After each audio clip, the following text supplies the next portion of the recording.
Ela era esperada já desde o início do ano, né? O Centrão já estava de olho nesses cargos. A questão agora é saber se eles vão pegar as vice-presidências, né? Que são responsáveis pelo Minha Casa Minha Vida, por programas que são de grande importância para a esquerda, né? Mas agora essa é a grande questão, né? A pergunta de $1 milhão, se o aparelhamento do Centrão ele vai se estender para o resto da Caixa.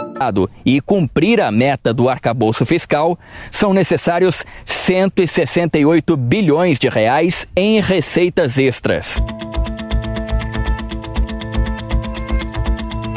Além da barganha por cargos, as emendas parlamentares também estão no alvo do Centrão. Atualmente, há 46,3 bilhões de reais em emendas parlamentares no orçamento de 2023, o que já é um valor recorde. A emenda parlamentar é o mecanismo pelo qual deputados e senadores enviam dinheiro para bancar obras e projetos nos seus redutos eleitorais. Apesar de fazerem parte do jogo político, especialistas apontam que a distribuição indiscriminada das verbas acaba por não ser tão eficiente nas estratégias nacionais e regionais, já que muitas vezes são obras pontuais que podem ajudar um reduto muito pequeno sem fazer parte de uma estratégia de planejamento maior. Mês passado, o ministro da Fazenda, Fernando Haddad, revelou que o governo pretende buscar o melhor resultado fiscal possível para o orçamento do próximo ano. Nós não estamos negando o desafio, nós não estamos negando a dificuldade.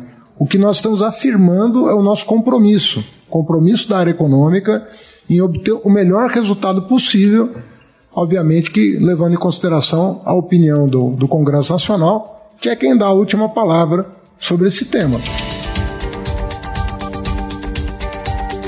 Nunca se repassou tanto dinheiro público para o interior do país. Mesmo assim, mais da metade das cidades tem moradores com renda média abaixo da linha de pobreza. Segundo o levantamento feito pelo Estadão com dados publicados pela FGV, 56% do total de cidades do país tem uma população com renda média de R$ 497 mensais. A estimativa é de que 62,9 milhões de brasileiros vivem em situação de pobreza. Com o Congresso focado em deter mais controle das emendas para 2024, o Planalto tenta encontrar saídas para manter influência sobre a destinação dos recursos e combater essas desigualdades. Afinal, a relação do governo Lula com o Legislativo chegou a um ponto de equilíbrio? Ou ainda será preciso ceder mais para que o Planalto tenha uma base mais ampla no Congresso? O que está em jogo da agenda do governo daqui até o fim do ano?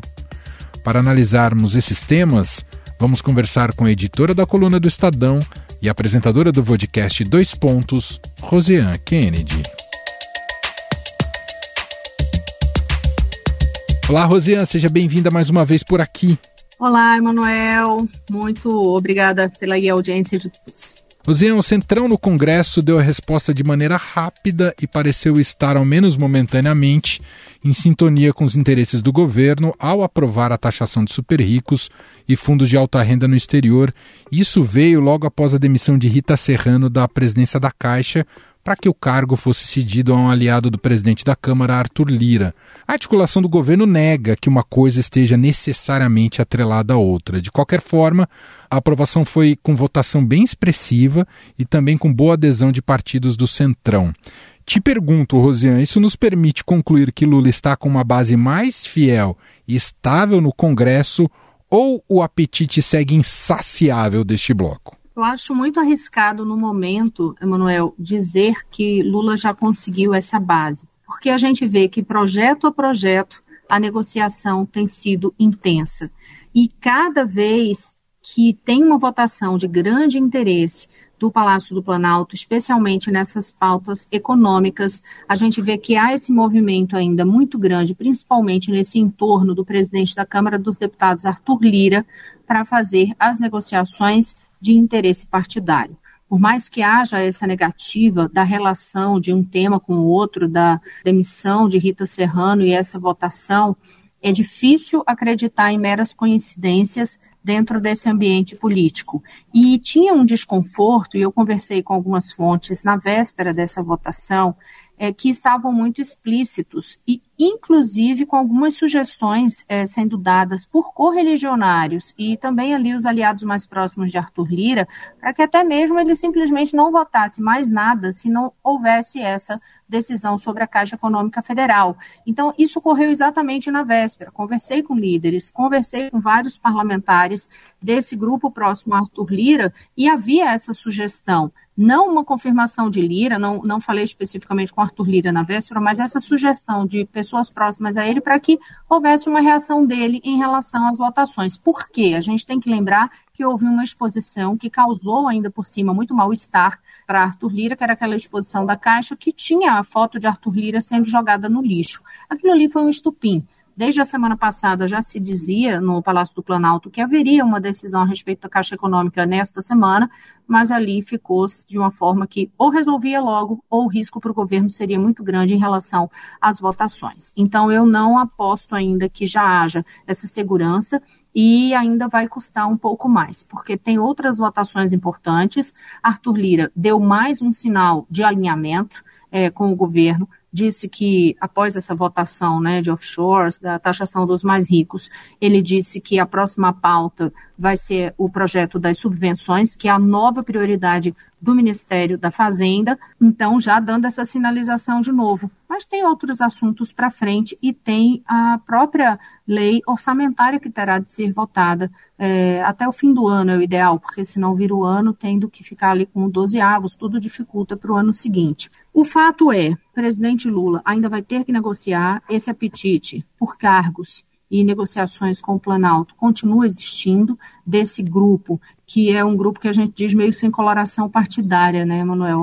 É um grupo que entrou no governo agora, aí a gente vê o próprio Republicanos entrou, mas se diz independente, o PP é a mesma coisa, tem um grupo que é totalmente de oposição, que é aquele grupo do presidente do partido, Ciro Nogueira, enfim, vai ter que ser a pauta, e já com certeza pensando, inclusive, na próxima reforma ministerial. E tem um destaque que você fez na coluna do Estadão, queria que você comentasse aqui com a gente, que tem relação com a representatividade feminina no alto escalão do governo. Lula está perdendo isso com essas negociações, né, Rosiane? É uma promessa que ele fez. A gente tem que lembrar, inclusive, que quando a então candidata, que foi derrotada, assim, não passou para o segundo turno, que agora é ministra do Planejamento, Simone Tebet, resolveu apoiar Lula, ela fez uma defesa muito forte de que houvesse esse equilíbrio maior entre cargos no poder distribuídos para mulheres e homens, tivesse uma distribuição com um equilíbrio maior de gênero, da questão de gênero. E houve uma promessa do presidente Lula, ao assumir, de fazer esse equilíbrio na composição de seu ministério e dos cargos de sua gestão. Aí, vocês vão lembrar que Lula até apareceu na foto, fez questão, tinha aquela foto das ministras, 11 ministras, que era um recorde de ministras no governo, um número maior, inclusive, do que no governo Dilma Rousseff. Enfim, de toda forma, quando a gente já olhava ali 11 mulheres nesse primeiro escalão, isso já era menos que a metade, era um terço do número de ministérios, porque são 37 ministérios e eram 11 ministras. Aí caiu a primeira, caiu a Daniela Carneiro no turismo, depois caiu Ana Moser no esporte. E quando se discutia, mas não tem nem 30% aí dos cargos do primeiro escalão com mulheres, um argumento que era dado entre os governistas era justamente de que, mas existem outros cargos, por exemplo, a presidência da Caixa Econômica Federal. Esse era um argumento que era dado, que agora cai por terra também, porque aí caiu a Rita Serrano e o cargo entregue para um homem, perdendo mais espaço nessa composição.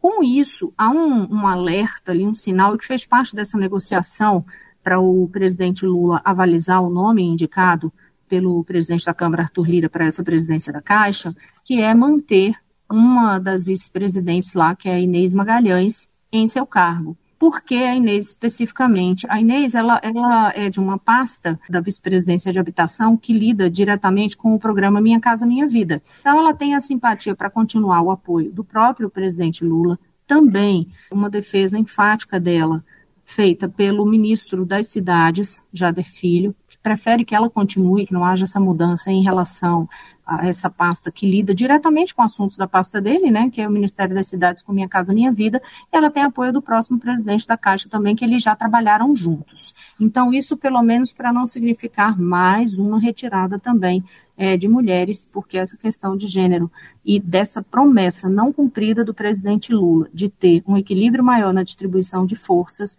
isso realmente acendeu um alerta. E a gente ainda lembra, né, Manuel, ainda tem aquela discussão sobre o Supremo Tribunal Federal, que houve uma pressão entre os governistas, entre grupos governistas, em especial dentro do PT, para que o presidente Lula indicasse uma mulher a uma vaga do Supremo, e isso não ocorreu.